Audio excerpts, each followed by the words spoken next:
Olá, meu amigo e minha amiga, seja muito bem-vindo a mais um vídeo aqui do nosso canal.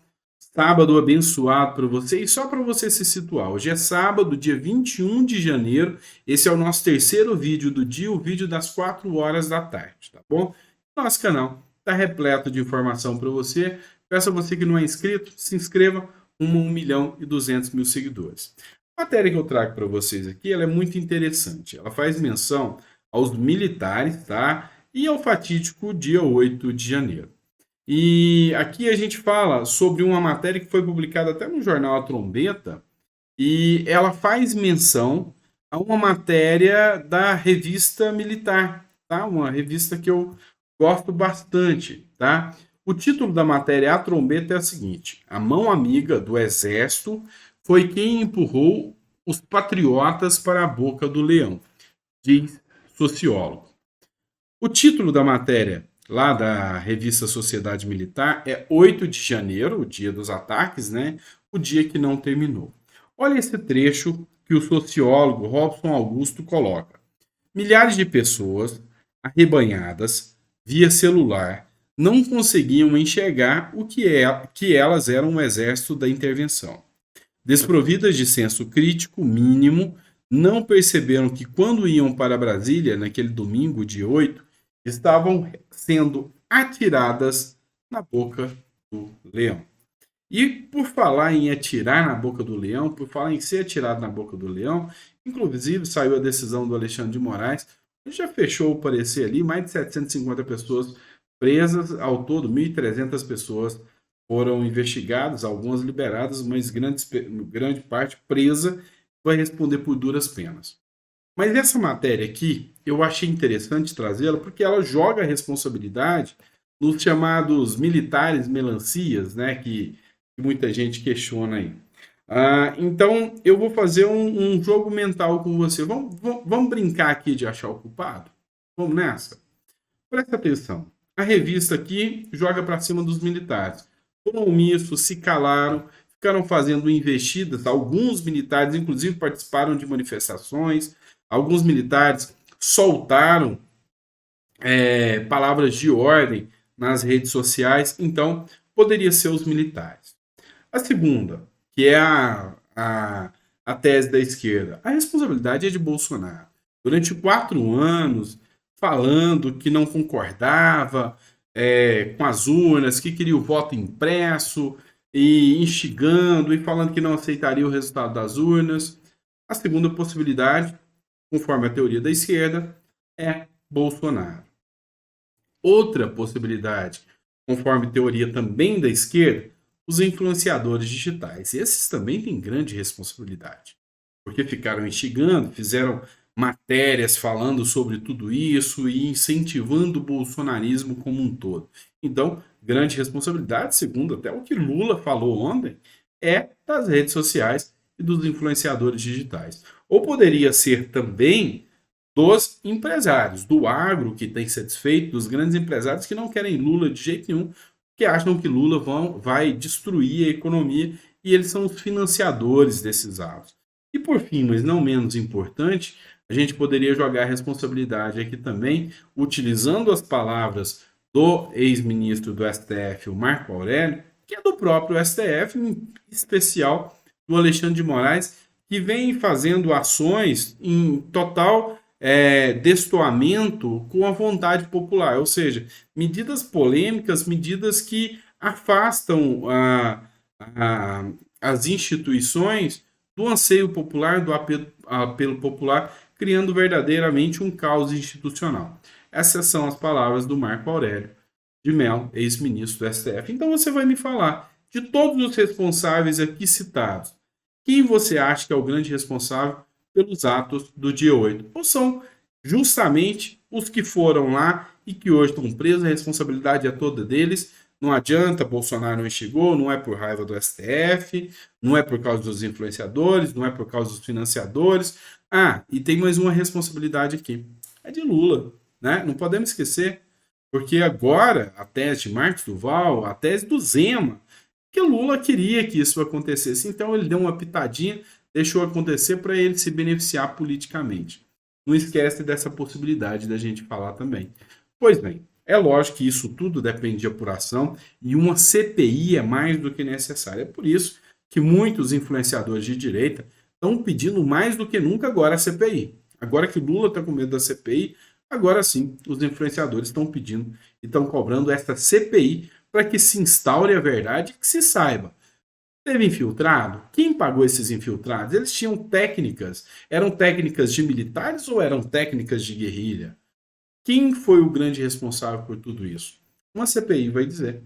E a gente aguarda as cenas dos próximos capítulos aí sobre uma possível CPI que poderá acontecer. Mas falando em responsabilização, vamos falar o que Lula pensa de tudo isso. Ele pensa que a responsabilidade de tudo isso que aconteceu é das redes sociais, porque colocou muito conteúdo antidemocrático, tá? Olha só, as redes sociais que não removerem as publicações contrárias à lei do Estado Democrático de Direito estarão sujeitas a multas, seguindo a proposta da legislação que será apresentada ao presidente Luiz Inácio Lula da Silva na próxima semana. A medida compõe o chamado pacote da democracia, ainda em análise pelo ministro da Justiça e Segurança, Flávio Dino. De acordo com a proposta, as plataformas serão obrigadas a remover antes da ordem judicial o conteúdo que viole a lei. Em caso de envolvimento em ordem judicial, o prazo para a remoção será curto, sob pena de multa. O projeto diverge do Marco Civil da Internet, que só prevê responsabilização das empresas se elas não cumprirem a ordem judicial de retirada de conteúdo. Com a nova lei, as Big Techs teriam que agir com mais intensidade. Vamos lá, vamos entender um pouco mais aqui. A regra que Lula quer, através do pacote democracia, assim como eles chamam, é que a partir de agora, o YouTube, o próprio Facebook, o TikTok, o Instagram, dentre outros meios de comunicação, outras redes sociais, eles mesmos já conheçam o conteúdo antidemocrático e retirem o conteúdo. Ou seja, eles serão os verdadeiros censores, tá? Censor, eu falo de censura, tá? No trocadilho, tá? Falo sobre censura, eles serão responsáveis por censurar as redes sociais. E se eles forem notificados judicialmente, eles têm que tirar num prazo curto, senão serão multados. Qual a sua opinião sobre isso? Você acha que tem que ter um controle maior das redes sociais? E, gente, aqui eu vou ser sincero com vocês. Eu vejo cada canal de direita e de esquerda, tá? Que, assim, às vezes não dá para acreditar naquele tipo de informação, aquele tipo de notícia conforme a pessoa põe. Você olha aquele conteúdo e fala, não, mas é muita cara de pau. É muita picaretagem a pessoa colocar um conteúdo naquele sentido e realmente, assim, tem palavras de ordem, tem coisas que não dá para ser dita, tá? Tanto de direita quanto de esquerda, tá? Tanto de direita quanto de esquerda. Você é a favor de que realmente esse tipo de conteúdo seja revisto pelas redes sociais? Vamos lá. E já que a gente já está falando em fake news, redes sociais, vamos reforçar um pouco. Vamos falar em fake news, em redes sociais do governo, oficiais. Quer ver como? Vem comigo.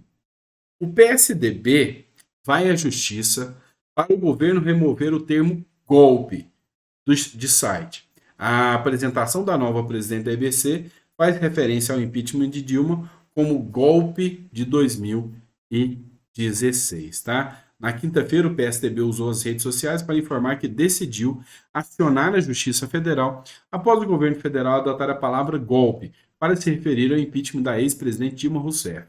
O termo foi usado pelo site oficial da Empresa do Brasil de Telecomunicação. Então tá, eu falo muito sobre a questão do exemplo, você tem que se dar o exemplo. Como que um governo será o censor, o controlador do que você pode ou não falar, tá? Se ele mesmo faz isso?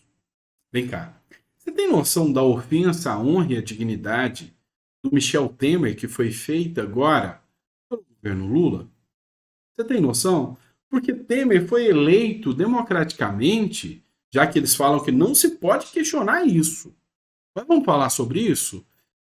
Temer foi eleito democraticamente com a presidente Dilma Rousseff. Ela escolheu ele como vice.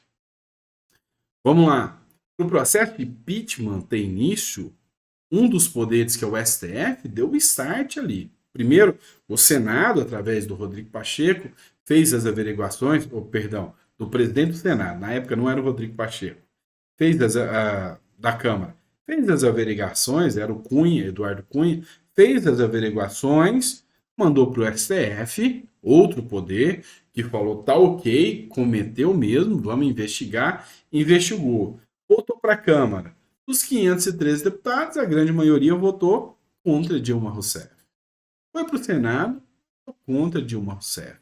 E ela foi, depois do escrutínio, depois do devido processo legal, com ampla defesa, com contraditório, foi empichada do cargo.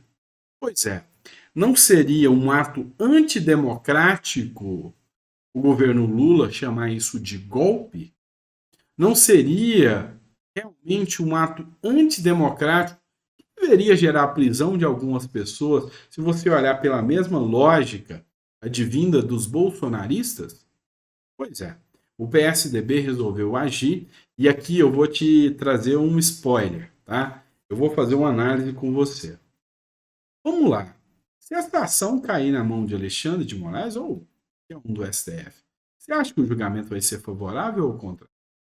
Pois é, eu tenho quase certeza, é lógico, é a adivinhologia, né, que eu estou fazendo aqui, vai ser procedente. Afinal, você duvida das relações de Alexandre de Moraes com Michel Temer, com Alckmin, com alinhamento ao PSDB? Você tem alguma dúvida sobre isso? Não, não tem, né? E isso aqui, depois de julgado, se for favorável contra o governo vindo de Alexandre de Moraes, vai acender uma luz vermelha no petismo e na esquerda de que realmente eles estão dormindo com o inimigo. Concorda comigo? Ficou até o final do vídeo? Coloca no comentário que ficou, se está gostando do conteúdo, se a abordagem está sendo feita da maneira correta, se é exatamente isso que você espera dos nossos conteúdos aqui. Combinado? E eu espero você logo no próximo vídeo, das 7 horas da noite. Um abraço e até a próxima.